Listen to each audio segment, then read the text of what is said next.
Manhattan. Shalom, shalom. Shalom, shalom, Chaim, shalom. Shalom וברכה. מה שלומך? שלומי טוב, ברוך השם, מה שלומך? בסדר גמור, בעזרת השם, תודה. C'est Anne Beazma, avec plaisir, grand plaisir. Je suis d'abord très, très heureux de te retrouver ce soir pour une nouvelle étude relative à ce que nous avions déjà étudié précédemment, à savoir la Torah orale. Nous avions, la dernière fois, nous avions commencé à étudier, sur ta demande d'ailleurs, Manhattan, cette notion de Torah orale. Nous étions posé la question des sources de la Torah orale et nous avions vu qu'il y avait évidemment plusieurs sources de la tradition orale, de la Torah orale, déjà mentionnées, évoquées, où? Dans quel livre? Dans le livre de Genèse Exact. et Néhémie et et Deutéronome. Et Deutéronome, exactement. Assez troublant d'ailleurs, c'est assez troublant. Oui. Dans la mesure où on s'attendrait finalement à ne pas trouver de traces de Torah orale dans la Torah qu'on appelle Torah chez Birtav, la Torah écrite. A priori, si on devrait logiquement distinguer de manière claire et nette entre la Torah écrite et la Torah orale. Or, il se trouve, ça nous l'avions vu la dernière fois, que la Torah orale est déjà incluse, est déjà mentionnée dans le Tanakh, en fait. Oui. Dans le Tanakh. Il y a plusieurs références. Nous avions pris, la dernière fois, nous avions pris 3 références qui me semblaient intéressantes, à savoir Genèse, Néhémia, Deutéronome. Donc, j'invite nos amis à se reporter à ces 3 références. J'invite nos amis à se reporter à ces 3 références. Nous étions donc arrêtés à Deutéronome. Nous allons aujourd'hui étudier Maxime des Pères, chapitre 1, le premier alinéa, si je puis dire, des Maximes des Pères. Maxime des Pères. Alors, Maxime des Pères, c'est intéressant, parce que Maxime des Pères, en fait, ce sont des Mishnah. En fait, c'est la tradition orale par excellence. Maxime des Pères. Et donc, nous allons donc voir ce qui est écrit dans les Maximes des Pères au chapitre 1. On va ouvrir, je t'invite à lire. Donc, Éthique des Pères. Bon, certains appellent cela Éthique des Pères. D'ailleurs, ce petit livre de Mishnah, ce sont des Mishnayot. Ce sont des textes tirés de la tradition orale où les sages d'Israël s'expriment, enseignent l'éthique. Et ce petit livre composé de 6 chapitres est lu entre Pessah, la Pâque juive, et Shavuot, la Pentecôte. Voilà. Très bien. Donc là, nous sommes au chapitre 1, Aleph. Okay. Je t'invite à lire. Ok. Pirkei Avot, chapitre 1. 1.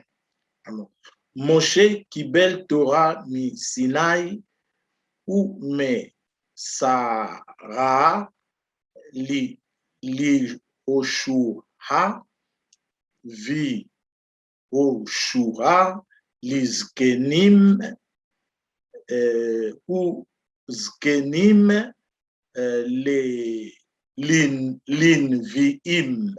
linviim ou neviim me saruha le anshe knesset hagedola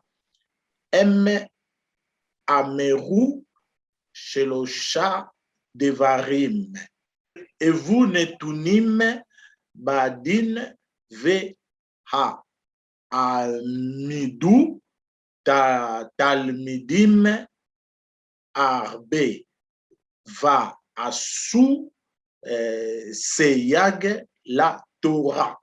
Très bien. Donc, traduire. Moshe reçut la Torah au Sinaï et l'a transmis à Yehoshua. Yehoshua l'a transmis aux anciens, les anciens aux prophètes et les prophètes la transmirent aux hommes de la grande assemblée. Ceux-ci énoncèrent trois principes.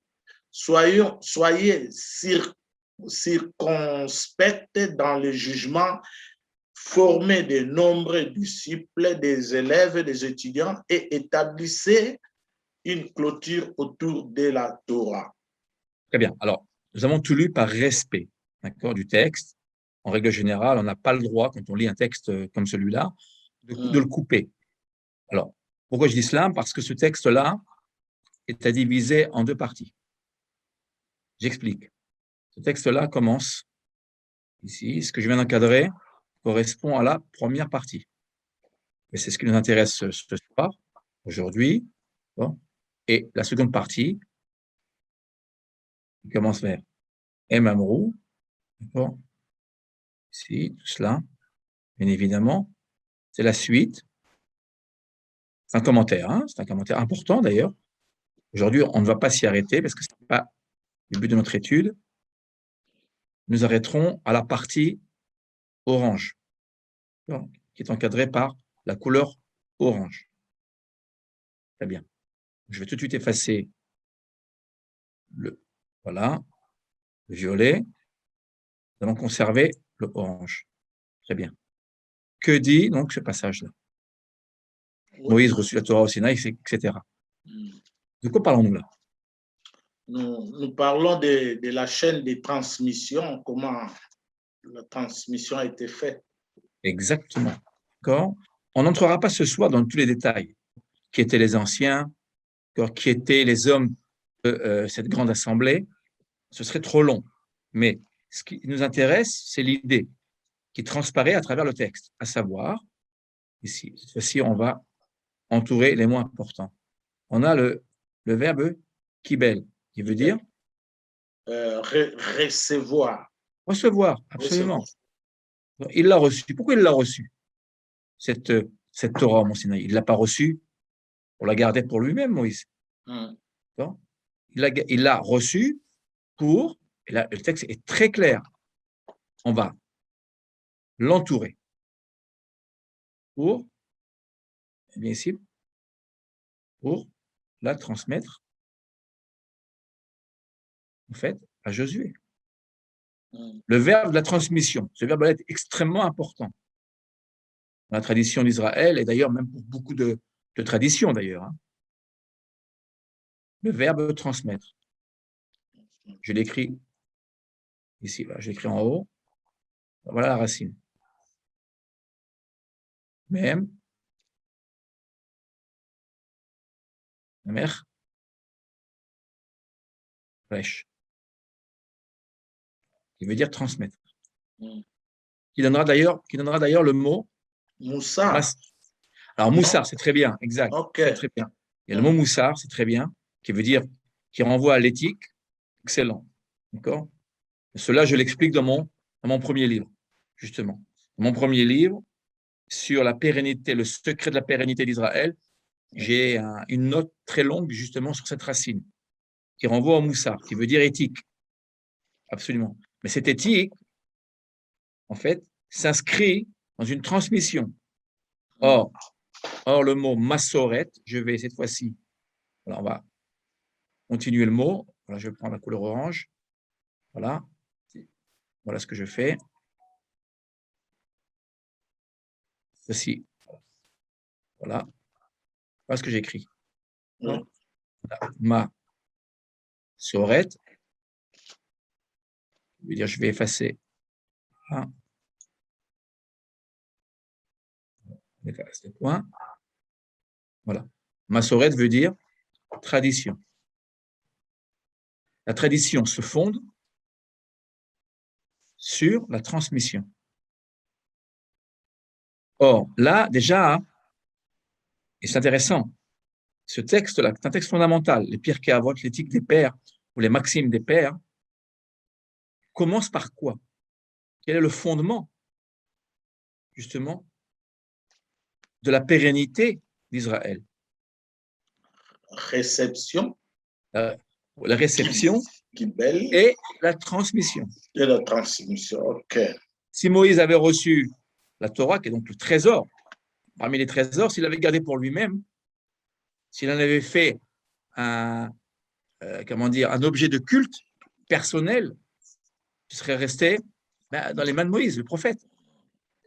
Or, dans la tradition d'Israël, on apprend ici, dans ce texte-là, qu'il n'y a pas d'élitisme dans la tradition d'Israël. Toutes les paroles de l'Éternel ont été données à Moïse pour être transmises à Josué, évidemment son successeur, qui lui-même devra les transmettre. Ils ont changé de couleur. Aux sages, aux anciens. Exactement, qui devra lui-même transmettre aux anciens. Aux anciens, les skenim. Anciens, ça veut dire les sages. Anciens, skenim. Bon. C'est intéressant parce que je voudrais te montrer quelque chose. Le texte est construit de manière parfaite. J'explique. Il y a beaucoup de couleurs, mais c'est très bien. On va prendre cette fois-ci la couleur rose. Regarde bien, ici. On a le vav qui est ici, que j'encadre. Et il l'a, regarde bien. Il l'a reçu et il, regarde bien. Vous voyez, tu vois le vav? Oui. C'est le vav de la transmission. Ça, on ne l'a jamais vu, cela. On a le vav de la coordination. On a le vav consécutif. On a même le vav relatif. Et là, on a un vav qu'on n'a jamais vu. Le vav de la succession, de la transmission. Ensuite, regarde bien. Donc, il le transmet, il a transmis cette Torah à Josué. Et regarde bien. De nouveau, on a ce vav que j'encadre de rose ici. D'ailleurs, en français, il y a une erreur. Pourquoi il y a une erreur? Regarde bien, je vais y revenir sur cette erreur. Regarde bien. Vioshua, on a donc le vav. Regarde bien les skenim. De nouveau là. V. Ou, parce que c'est avec devant un sheva mobile, d'accord? Donc ça devient ou, ici. Puis ensuite, les nevi'im, donc les skenim, les sages transmettent cette Torah au prophète. Donc on a le lamed, d'accord? La direction. Voilà. Mais attention, eux-mêmes, ces prophètes, eux-mêmes, transmettent cette Torah aux hommes de la grande assemblée. Ce sont tous des sages, en fait. D'accord? Tous des sages. Et nous retrouvons bien évidemment, à la fin, nous retrouvons le verbe Massar. Transmettre. Ici. Là, où est la faute en français, je puis dire? J'explique. On va effacer tout cela. On voit plus clair. Je reprends. La couleur rose. Là. On a vu ce vav de transmission. Là. Je reviens. Très bien. Bon, voilà. Si on cherche ce vav de transmission dans la traduction, on ne l'a pas. On devrait traduire ici. Et, exactement, tout simplement. Et ne pas avoir peur de la répétition. Et, parce que si je mets un point-virgule, ça veut dire quoi? Ça veut dire qu'il y a une pause. Or, il n'y a pas de pause. Ça ne s'arrête jamais. Cette transmission est comparée à un fleuve qui, malgré les difficultés, eh bien, passe sous tous les passages, tous les écueils pour finalement arriver à son but. Donc, et Josué l'a transmis aux anciens, et là de nouveau, et les anciens aux prophètes. Et là, on a très bien le et. À propos des prophètes, nous avons le et, la transmission. Pas de problème. Donc, je prétends et je pense qu'il serait bon de rajouter ici et. Même si ce n'est pas très français, je sais qu'en langue française, le « et », c'est une règle de grammaire. En langue française, le « et » se met toujours à la fin de la phrase. Si on doit mettre plusieurs « et », on le mettra qu'à la fin. Mais là, il me semble intéressant de le rajouter. Pourquoi? Car ce « et » nous montre quoi, Nathan? On vient de le voir dans le texte. La chaîne de la transmission. Il n'y a pas de coupure dans la transmission. Il n'y a pas d'arrêt. Il n'y a pas d'arrêt, exactement. Okay. Alors, ce « et » nous l'avons au début, ça fait au début, et Moïse reçut la Torah au Sinaï et l'a transmis à Josué. Moi, personnellement, c'est ce que je pense, c'est ce que je pense. Je rajouterai ici, même si ce n'est pas juste d'un point de vue grammatical, alors je mettrai une note, évidemment, je rajouterai « et », Josué l'a transmis aux anciens, et les anciens aux prophètes, et les prophètes la transmirent aux hommes de l'assemblée. C'est l'idée, finalement, ici, c'est l'idée de transmission, de continuité. Il n'y a pas de coupure, il n'y a pas de césure, il n'y a pas de coupure, en fait, dans la transmission. Car s'il y avait une coupure, ne serait-ce, d'accord, même qu'une minime coupure, ce serait une catastrophe. Ouais. Et c'est ce que Pharaon a voulu faire, cette coupure-là. Excellent, c'est juste. Rappelle-nous, à quel moment l'histoire? Lorsqu'il a dit, bon, de sortir seulement avec les jeunes, il voulait négocier, les anciens restent, les anciens vont, les jeunes vont rester. Je ne sais pas si... exact. C'est dans ce passage-là. Exactement. Pharaon a voulu diviser la jeune génération de l'ancienne génération. Voilà. Pourquoi? Parce que l'ancienne génération, naturellement, quelle est sa vocation? C'est de transmettre. Les parents transmettent à leurs enfants et les grands-parents aussi. Nous savons très bien. Si tu as des petits-enfants, bah, tu les prends et puis tu leur racontes des histoires. Tu leur transmets un enseignement, des règles de vie, une vision du monde. Or, Pharaon a très bien compris que ne pouvant exterminer le peuple de manière physique, il le pouvait de manière spirituelle, en coupant simplement le fil qui unit donc chacun des membres de la communauté d'Israël. Or là, dans le texte, des Pierre Kéavot, c'est tout le contraire. On nous dit, attention, regardez bien, ici. Moïse a reçu. Pourquoi il a reçu? On reçoit pour donner. C'est le principe. Voilà. C'est un des grands principes, c'est un pilier de la croyance hébraïque, de la tradition juive. Tout ce que nous recevons, ce n'est pas pour le garder pour nous-mêmes, pour le transmettre. Alors, évidemment, là, on parle d'un savoir ancien, d'un savoir millénaire.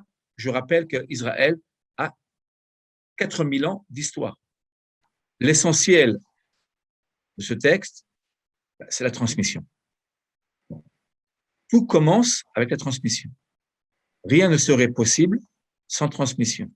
Réception, bien évidemment, et transmission. Il n'y a de transmission que s'il y a réception.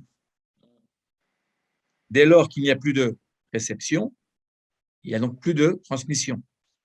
Donc, en fait, il nous apparaît ici que chacun des protagonistes reçoit la Torah pour la transmettre aux générations futures, en fait. Donc, une inquiétude, si je puis dire, de construire un avenir, en fait. Toute l'idée d'une vocation, il y a toute une vocation ici qui se joue à travers la réception et la transmission de la Torah. Et comme nous le verrons, eh bien, cette transmission est une transmission orale.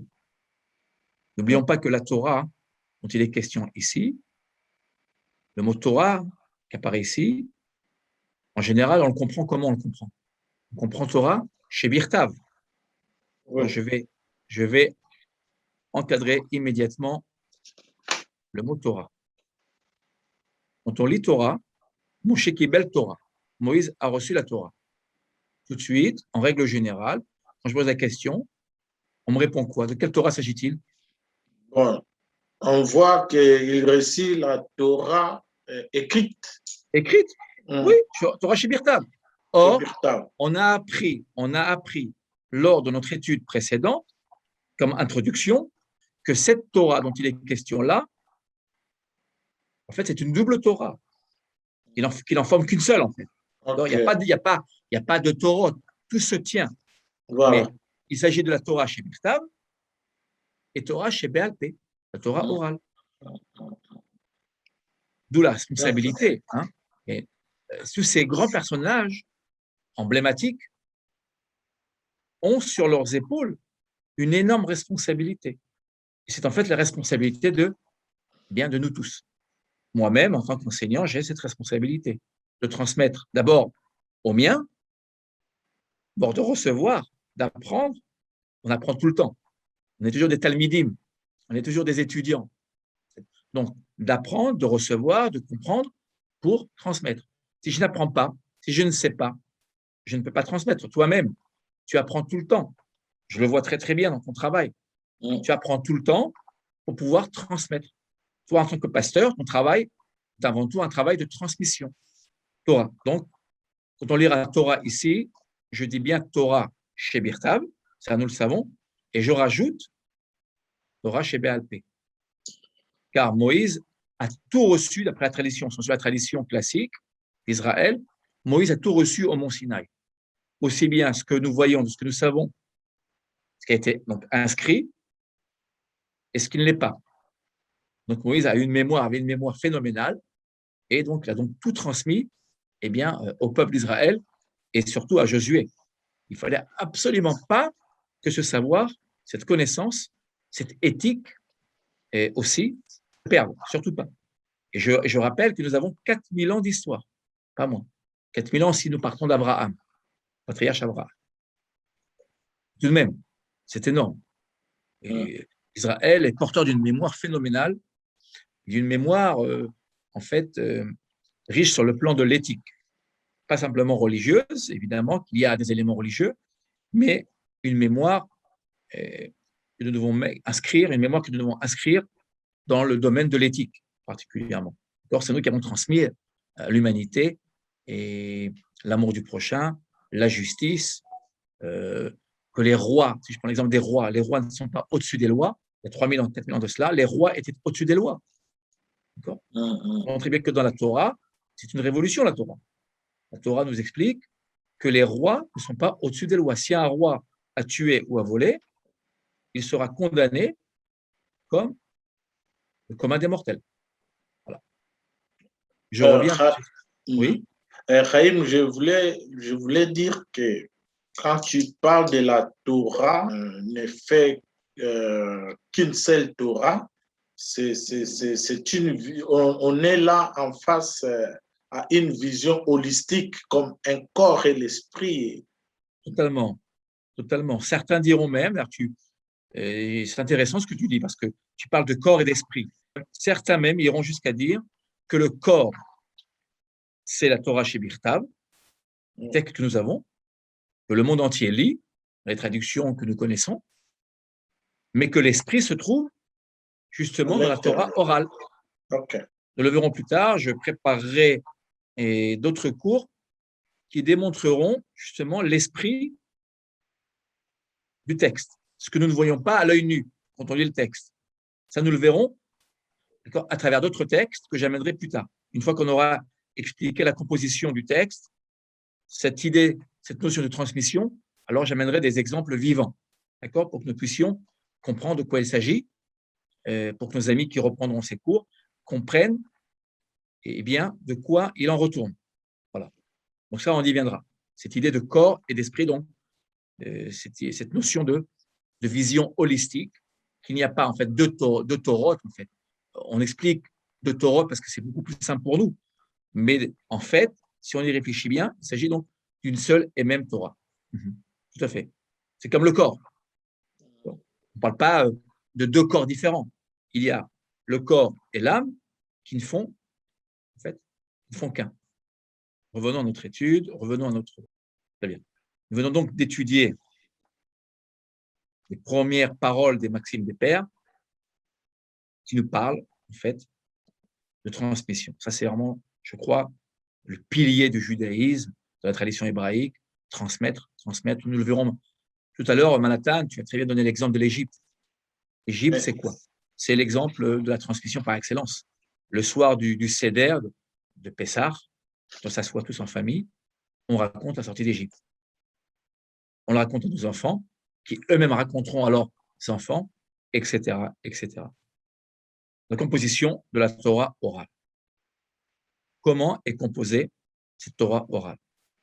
Que voyons-nous sur cette image, cette photo?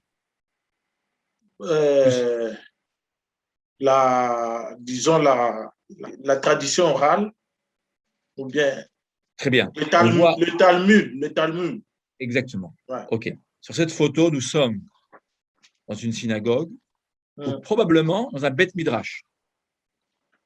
Un Beth Midrash, c'est-à-dire une maison d'études. Okay.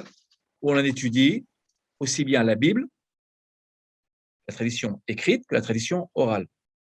Le traité, là, le livre que nous avons sous les yeux, que j'ai choisi ici, c'est un Talmud. Nous reviendrons sur cette notion, sur cette expression de Talmud. On y reviendra dans quelques instants. Donc pour cela, il nous faut étudier la composition de la Torah orale. Quand je dis composition de la Torah orale, ça veut dire quoi? Quand je dis composition de la Torah orale, ça veut dire quoi? Si je reprends la composition de la Torah écrite, c'est quoi Torah écrite? La Torah. On a 5 livres, je prends la Torah. Si je prends la Torah, qui comprend donc 5 livres, à savoir Bereshit, Genèse, Shemot, Exode, Vayikra, Lévitique, Bemidbar, les nombres, et le dernier, Dvarim, Deutéronome. Ce qu'on appelle la composition de la Torah écrite. Là, nous allons voir comment est composée la Torah orale. Là, nous voyons qu'il y a beaucoup de livres. Hein. Le monde du Beth Midrash, de cette maison d'études, est un monde qui foisonne de livres. Très bien. La Torah orale est composée de textes. Aujourd'hui, de textes. À l'origine, ce n'était pas des textes, c'était des paroles qui étaient transmises de maître à disciple. Ok, alors je t'invite, très cher Manhattan, très cher pasteur Manhattan, à lire. Si tu veux lire. Alors, la Mishnah. Donc, nous allons répondre à la question de la composition de la Torah orale. Donc, la Torah orale se compose. La Torah orale se compose de deux parties. 2 grandes parties. Des grandes parties, on a la Mishnah et la Gemara. Le tout est appelé Talmud. Talmud, très très bien. Nous allons voir les racines de chaque mot. Pour comprendre justement cette composition, il nous faut revenir à la racine de chaque mot. Très bien. Si nous prenons la première partie de cette Torah orale, Torah Shebe'al Peh, à savoir la Mishnah. Mishnah. Très bien. Quelles sont les racines? 3 racines. Nous rappelons que les racines sont des racines trilitaires. On a Shin. Shin. Très bien. Ensuite. Nun. Nun. Très très bien. Nun. Yod He ou très bien. He. Très bien. Yod He. Très bien. He. He ou Yod. D'accord? Okay. C'est très très bien. C'est juste. Tu connais très très bien tes règles de grammaire. C'est très bien. Nous allons faire ceci. Bon. Le Shin. Ici. Le Nun. Bon, parce que nous lisons de droite à gauche, bien évidemment. Et le He ou le Yud est ici. Très bien. Que veut dire cette racine? Shena, répéter, renouveler, répéter. Excellent. Et répéter. Exactement. Comme nous le verrons par la suite, les sages d'Israël, qui ont donc à l'origine de la Mishnah, sont ce qu'on appelle des répétiteurs. Ils répétaient. Ça montrait bien que les pédagogues, ceux qui enseignent, les enseignants encore aujourd'hui, leur travail, en fait, c'est de répéter. Très souvent, on se répète. C'est oral. En variant, en changeant, en modifiant, en se renouvelant. Mais on répète. Et en plus, Rahim, on répète oralement. Oralement. Tout est oral. Absolument. Très, très bien. Ça, c'est la Mishnah. Nous passons à la seconde partie de cette tradition orale. Très bien. Alors, la seconde partie, c'est Gemara. La Gemara. La Gemara. Donc, première lettre. Alors, Gimel. Gimel. Gimel. Très bien. J'inscris. Très bien. Gimel. Et même. Même. Très bien. Et Resh. Et Resh. Parfaitement. Très, très bien. Nous allons tirer un trait. Le Gimel. Ici. Le même. Le Resh. Très bien. Que signifie cette racine? Alors, c'est finir. Finir, achever. Très, très bien. Ça vient du verbe ligmor. Hein? Ligmor, exactement. Exactement. Cela veut dire que cette seconde partie vient clôturer, vient achever la première partie. Nous reviendrons sur les époques respectives de ces deux parties. Ce sera l'objet de notre prochaine étude. Pour l'instant, nous nous focalisons sur la racine de ces mots. Donc, première partie, Mishnah, nous renvoie à la répétition. C'était donc des maîtres, on appelait des docteurs de la loi. Dans les évangiles, on les appelle comme ça. Oui. Les docteurs de la loi, donc des érudits, qui transmettaient oralement par répétition. Pourquoi par répétition? Parce que pour se rappeler des données qui sont phénoménales, qui sont énormes, on doit répéter. Si on ne répète pas notre étude, on oublie. Donc la transmission se faisait par répétition. Et la Gemara, qui nous renvoie à l'achèvement. Quand je dis achèvement, je mets ça entre guillemets parce que nous verrons que le Talmud, cette tradition orale, en fait, ne s'arrête jamais. Ça, on y reviendra après. On y reviendra après. Mais les deux grandes parties fondamentales qui composent la Torah orale sont constituées, sont la Mishnah et la Gemara. Il s'agit donc de la Mishnah et de la Gemara, qui forment, donc, si on les rassemble, Mishnah et Gemara, qui forment ce qu'on appelle Talmud. Le Talmud. Exactement. Exactement. Le Talmud. Et là, de nouveau, les racines. On va écrire la racine du Talmud. Mon crayon. Je vais écrire au-dessus. Très bien. OK. Talmud, racine, c'est Lamed. Lamed. Même. Même. Et Daled. Et Dalet. Dalet. Exactement. Là, je mets le point. J'ai une racine trilitaire. Très bien. Donc, quelle est donc? On va donc tout de suite tirer un trait. Voilà. Donc, nous avons ici le Lamed. Lamed. Nous avons le même et le Dalet. C'est très bien. Que signifie cette racine? Étude ou étudier. Exactement. Étude ou bien enseignement.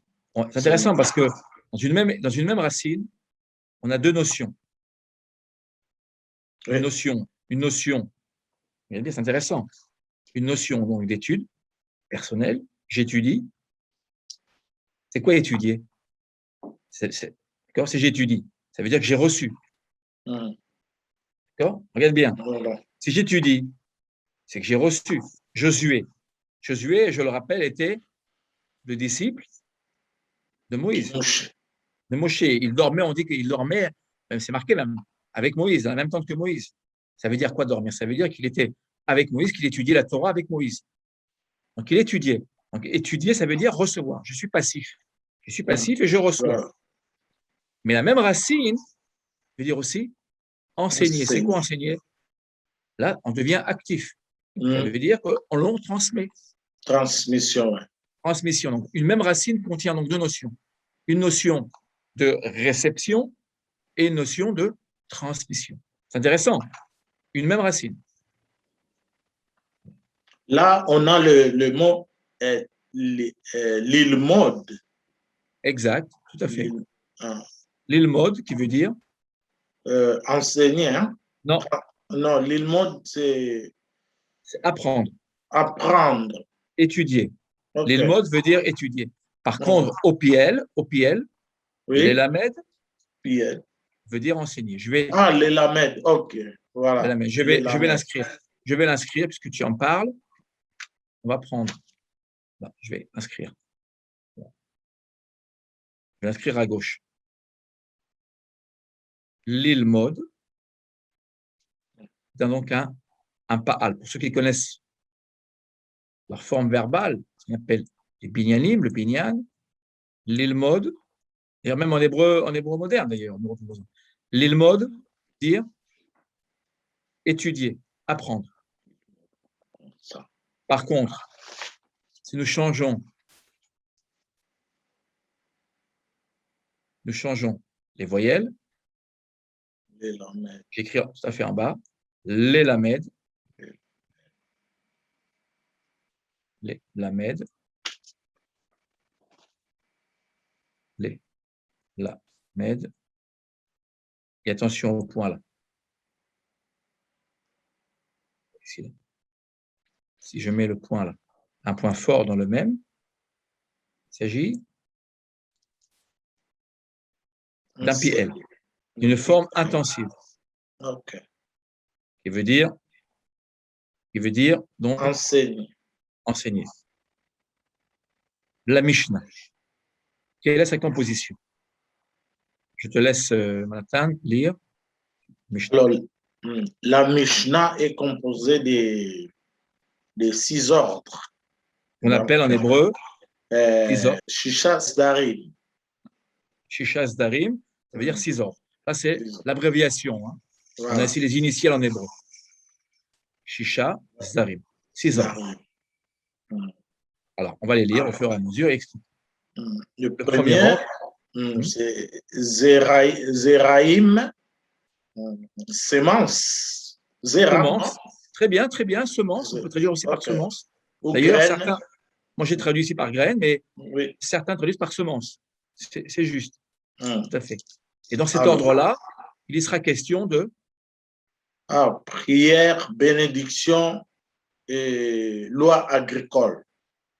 Ici, il manque un S. Hein. Loi agricole, on va rajouter le S qui est ici. Voilà. Lois agricoles. Voilà, nous corrigeons. Les lois agricoles. Tout à fait. Nous continuons. Deuxième ordre. Moed, fête, loi du Shabbat, des fêtes. Et des fêtes. Donc, cet ordre-là, le deuxième ordre de la Mishnah, en fait, se concentre sur les fêtes. On ne parle pas d'autre chose. Dans cet ordre-là, on n'y met pas les graines, les semences. On ne s'occupe pas des lois agricoles. On ne parle que des lois du Shabbat et des fêtes. Nashim. Troisième Nashim, femme. Donc, on parle de mariage, le divorce, etc. De la vie conjugale. La vie conjugale, oui. Vous pouvez rajouter. Très bien. Quatrième ordre. Et quatrième, c'est Nezikin. Nezikin, c'est des dommages sur la vie sociale, les lois civiles, les criminels. Exactement. Pénal, tout ce qui est pénal. Ouais. Exactement. Tout à fait. Cinquième ordre. Cinquième, Kodashim. Kodashim, c'est des choses saintes, disons séparées, qui sont des rites sacrificiels du temple. Et la cacheroute, comment on va manger, les lois alimentaires. Exactement. Alors, ce qu'il faut savoir, c'est qu'une partie de ces lois ne sont plus d'actualité aujourd'hui. Pourquoi? Si on prend ici les rites du sacrifice, les rites sacrificiels du temple, aujourd'hui, on ne peut plus les appliquer. Il n'y a plus de temple. Voilà. Donc là, on parle d'un temps où le temple était encore sur pied. Et sixième. Sixième, c'est Toorot, qui vient du mot Taor. Ah, ok. La pureté rituelle. Exactement. Pureté. Même dans les évangiles, on en parle. On ne peut pas entrer au temple en étant impur. Le mikvé fait partie des... Bien sûr. Là, on parlera du mikvé, entre autres. Exactement. Tout à fait. C'est juste. Donc là, nous avons ici, à propos de la Mishnah, nous avons donc 6 ordres. Tout est ordonné. Et c'est intéressant parce qu'on ne parle pas de philosophie là. Voilà. On parle de vie pratique. Je répète que le judaïsme n'est pas une orthodoxie, mais une orthopraxie ou orthopraxis. C'est-à-dire que ce qui nous importe, c'est de pratiquer la pratique quotidienne de ce qui est inscrit dans la Torah écrite. Mais nous le verrons plus tard, les sages sont venus et ont rajouté, ont expliqué, interprété le texte écrit pour nous dire comment planter, comment récolter les fruits, comment fêter les fêtes de Shabbat, etc., etc. Les règles du mariage, comment régler un mariage, comment manger cachère, ne pas mélanger le lait et la viande et le lait. Bon. Nous avons donc, dans le texte biblique, noir sur blanc, nous avons donc des règles, des mitzvot, des commandements, des injonctions. En fait, on a vraiment beaucoup de règles, mais les sages vont venir rajouter des principes pour que nous sachions comment faire, pour pas qu'il y ait de doute dans la pratique. Des gestes techniques. Oui, on peut le dire, mais qui s'enracinent évidemment dans une spiritualité très haute. Okay. Mais le judaïsme s'intéresse à la pratique quotidienne. On n'est pas ici en train de décrire une pensée qui serait une pensée abstraite. Loin de là. On est dans le quotidien. On construit le monde. C'est une notion, Chaim, de sanctifier la nature, c'est à peu près? Totalement. Je crois que c'est très bien ce que tu dis. Okay. Absolument. Si on devait résumer tout ce que ces 6 ordres, c'est comment sanctifier le monde. D'ailleurs, c'est intéressant, tu me tends la perche. Pourquoi? Parce que ces 6 ordres-là se subdivisent, on le voit, en traités. Okay. Nous avons donc 6 grands titres, si je puis dire, et ces ordres se subdivisent, chacun respectivement, en traités de la Mishnah. On va prendre un exemple. Je ne sais pas si tu arrives à voir. Donc, ce que nous avons sous les yeux là, nous avons des traités, ce qu'on appelle en hébreu des masertot. Maseret au singulier et au pluriel, on dira masertot. Masertot. Masertot, ok. Masertot au pluriel. Masertot au pluriel, donc maseret au singulier. Toutes ces traités-là que tu vois, que nous voyons, apparaissent chez moi. Voilà, nous les voyons là. Ok. Ici. Nous avons ici. Oui, je le vois. Voilà. Ce que tu vois chez moi, là, ici, tout au long.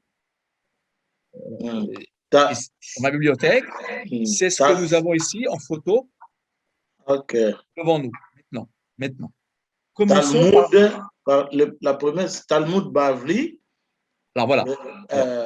Maseret Berachot. Nous allons prendre le premier. Tout est ici organisé. Hein. Nous allons prendre, voilà.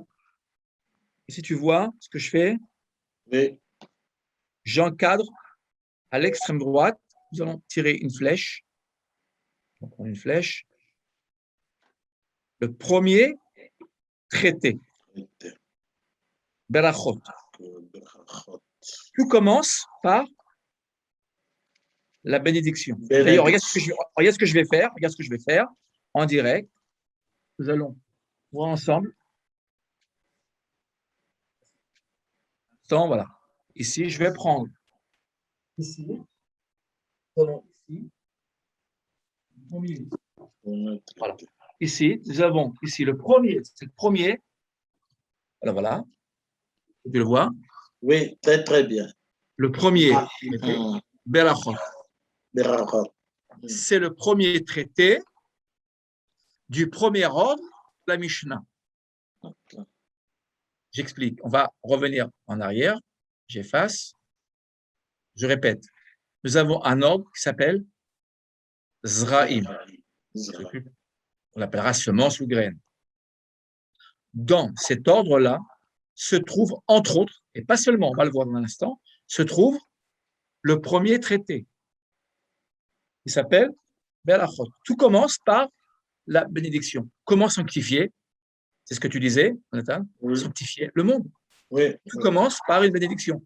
Lorsque nous étudions nos cours, lorsque le mardi soir nous nous rencontrons pour étudier nos cours, nous commençons nous tous par une bénédiction. Rien ne peut se faire sans bénédiction. On commence par une bénédiction et on finit par une bénédiction.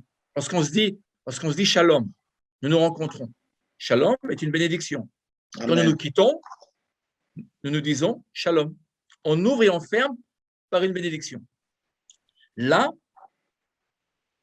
donc le premier ordre de la Mishnah s'appelle Ezraïm. Cet ordre-là contient, entre autres, un traité qui s'appelle Berachot.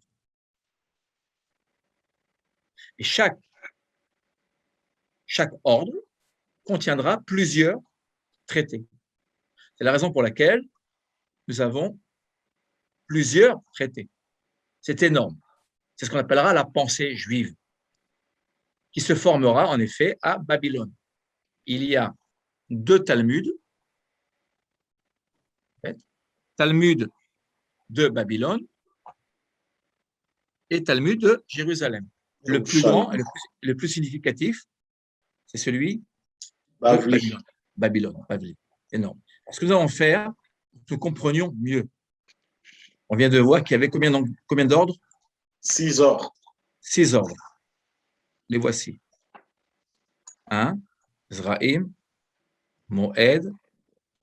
2e, 3e, Nashim. C'est en hébreu, mais ce n'est pas grave. On explique en même temps, donc les femmes. Nashim. 4e, Nezikim. Kodashim.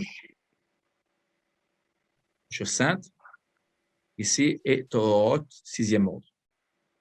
Comme je te l'ai expliqué, comme je vous l'ai expliqué, chaque ordre se subdivise en traités. C'est-à-dire que le premier traité, on va dire A, le premier traité de Zraïm, des semences, s'appelle Berachot. Berachot, c'est ce que je viens de voir. Il est là. C'est ce que je viens de tenir dans ma main. Okay. C'est énorme. D'accord? C'est écrit tout petit. Si on regarde, nous verrons plus tard, il y aura peut-être, je dirais peut-être pas un cours complet, mais je montrerai comment est composée la page, comment elle se lit, pour que nos amis comprennent, pour un peu démystifier un petit peu la difficulté du texte. Je sais que beaucoup de gens ont peur du texte, oui. Ou qu'ils ne comprennent pas du tout, et qu'on a parfois des idées ou des préjugés sur le Talmud. Donc, on va ensemble un petit peu démystifier toutes ces idées. Donc, voilà. Donc, 6 ordres, et chaque ordre se subdivise en traités. Et donc, on a donc, au premier ordre, on a Brachot, qui est le plus connu. Le plus connu. Après, on aura PA. PA, tu connais ce terme PA? On l'a dans la Bible. PA, oui. Rappelle-toi, un champ. Un agriculteur a un champ. Oui. Et il y a ce qu'on appelle les 4 coins du champ. Oui. Que devait faire l'agriculteur? Il met les poteaux, non? Non, il devait laisser les 4 coins vides. Non cultivables. Il oui. devait les laisser, en fait, il est cultivé si tu veux, il est cultivé. Donc, 4 coins du champ, il est cultivé, mais il devait les laisser au plus pauvre. Comme dans le temps de... Pour, comment on a dit ça? Pour glaner, le Oui, pauvre ça, devenir glaner. exactement, OK. exactement, Dans le exactement. temps de, dans le moment des Shemitah, Non, non, non, non, non, non, non. non, non, non. C'est une loi, c'est une loi, c'est une loi OK. sociale. Donc, je répète, PA est une loi sociale qui permet aux plus pauvres de ne pas mourir de faim. L'agriculteur, naturellement, dans un champ, l'agriculteur récolte tout. Il a un champ qui est énorme et donc il récolte tout. Or, là, la Torah lui dit, c'est une règle de Torah qui sera interprétée et développée dans le Talmud, dans la Mishnah, en fait, qui nous expliquera ce qui n'est pas expliqué de manière explicite dans la Bible, dans le texte écrit. Mais là, on nous dira, on reprendra donc le texte biblique et on expliquera le pourquoi du comment. Mais l'idée principale est la suivante, c'est que l'agriculteur a le devoir, c'est un devoir, en fait, de laisser les quatre coins de son champ pour le plus pauvre. Donc, Il n'a sans pas le droit, il n'a pas clôture. le droit si tu veux, de le labourer. Il va le laisser, en tout cas, il le laissera pour le plus pauvre qui viendra chercher ses fruits, ses graines pour manger. Non? OK. OK. Ça, je ne savais pas cette notion. Exactement. Alors, OK. nous avons ça. Maintenant, si on va prendre un autre exemple. On va prendre le deuxième ordre qui s'appelle Moed, les fêtes. Si je te dis, regarde, on va descendre, là, j'entoure là, le mot Yoma. Ah, Yoma. Tu veux dire Yoma? Yoma, on le voit les jours des Oui, oui, oui, oui. Le Kippour. jour. Le Les jour. jours. Les jours. C'est de l'araméen. Le Aleph qui est ici, le Aleph qui est là, en araméen, le Aleph, c'est l'article défini. OK. Le jour. Les jours. Yom Kippour, Yom Kippour. jour du grand pardon. Okay. Eh bien, ce traité-là est consacré totalement aux règles de Yom Kippour, aux règles qui avaient lieu au temple, bon, et les règles que nous continuons encore aujourd'hui à suivre. Alors, le plus connu, il y a un autre traité très, très, très connu qui suit. Regarde bien, après Yoma, on a Souka. Souka. De quoi parlons-nous? De la fête des Soukot. La Soukot. Comment construire la Souka? Comment la construire? Avec quels matériaux? Comment prier? Le loulav, comment le tenir, etc. D'accord? Après, hein, c'est extraordinaire. Extraordinaire. Nous avons, regarde bien, là, je descends un peu plus bas. Nous avons ici Rosh Hashanah. Shana, de quoi parlons-nous? De la fête de Rosh Hashanah. Exactement. Comment pratiquer? Tout est ordonné. C'est comme aujourd'hui, sur Wikipédia, d'accord, dans Google, quand tu cherches un article, tu mets, quand tu inscris ce que tu cherches, tu cliques et tu reçois. Eh bien, si je puis dire, c'est Google avant Google. Amen, amen, amen. Donc, nos sages, d'accord, nous verrons qui a fait cela. Ils ont mis de l'ordre, parce que sans ordre, on ne peut pas enseigner. Imagine-toi un professeur qui voudrait démocratiser son enseignement, s'il n'est pas ordonné avec lui-même, s'il n'a pas un thème précis, une vision précise de ce qu'il va enseigner, c'est le chaos. On ne retiendra pas. Et si on ne retient pas, c'est-à-dire qu'on n'a pas reçu, on sera donc incapable de transmettre. Si un enseignant t'enseigne quelque chose que tu ne comprends pas, tu ne peux pas l'enseigner. Tu ne pourras pas le transmettre. Or, le but de cet ordre-là, c'est de pouvoir donc recevoir, d'être réceptif, d'être donc un réceptacle ouvert à l'enseignement pour pouvoir ensuite le transmettre. Attention, tout ce que nous voyons ce soir, c'est complexe, certes, mais c'est à l'origine destiné à tous les hommes. En tout cas, à tous les juifs. En espérant qu'un jour, même les non-juifs y viendront. Voilà. Et nous avons, si on prend Nashim, les femmes, on a un passage ici, regarde bien, à nouveau. Nazir. Nazir, de quoi parlons-nous ici? On parle des lois des naziréens. Exactement. De la femme sota. Exactement. D'accord. Exactement. Nous avons tout cela. D'accord. Oh extrêmement. Alors, c'est complexe, il y a une langue qui est complexe, on n'entrera pas dans les détails, mais voilà comment est constitué donc le Talmud. Mishnah et Gemara forment le Talmud en sachant que la Mishnah est composée de 6 ordres et que ces 6 ordres se subdivisent en traités, c'est-à-dire en Masertot. Qui ne finit jamais. Ne finit Exactement. jamais. C'est une lecture qui est infinie, voilà, et extrêmement riche d'enseignements. Voilà. Et que donc le judaïsme d'aujourd'hui, nous vivons, on appellera le judaïsme pharisien, voilà, est un judaïsme qui s'appuie sur donc, la Torah écrite et la Torah orale. Nous voyons. C'est ce que Yeshua enseignait. Avec les pharisiens, ils discutaient entre eux de la Torah orale et écrite. Bien sûr, bien sûr. On y reviendra. Chaim, il y a quelque chose qui m'a frappé la première, disons, la première traité. Oui, attends, j'y reviens. Le premier traité. Oui. Le premier traité, pardon, Maseret, on a Berachot. Maseret Berachot. Berachot, on le voit aussi dans le Maxime. Alors, premier traité, on peut retourner directement dans le mot Bereshit qui commence par la lettre Bet. Bien sûr. Qui est bénédiction. Bien sûr. Que tu dis est juste. Tu as parlé de la bénédiction. Il y a aussi les commentaires. La lettre Bet. La lettre bête, c'est intéressant. En effet, la Torah, c'est intéressant ce que tu dis. La Torah, chez Birta, la Torah écrite commence par un bet, Bereshit. D'ailleurs, ce bet nous renvoie à la bénédiction, c'est ce que disent nos sages.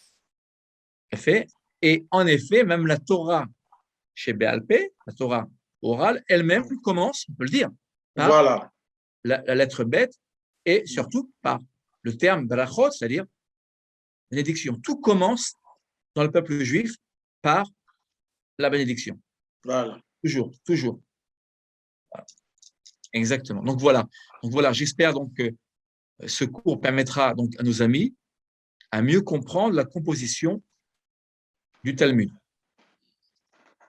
Baruch Hashem, Baruch Hashem. Voilà. Extraordinaire. Donc voilà, Matan, très cher pasteur Manhattan, j'espère que ce cours permettra à nos amis de s'y retrouver dans la complexité du Talmud.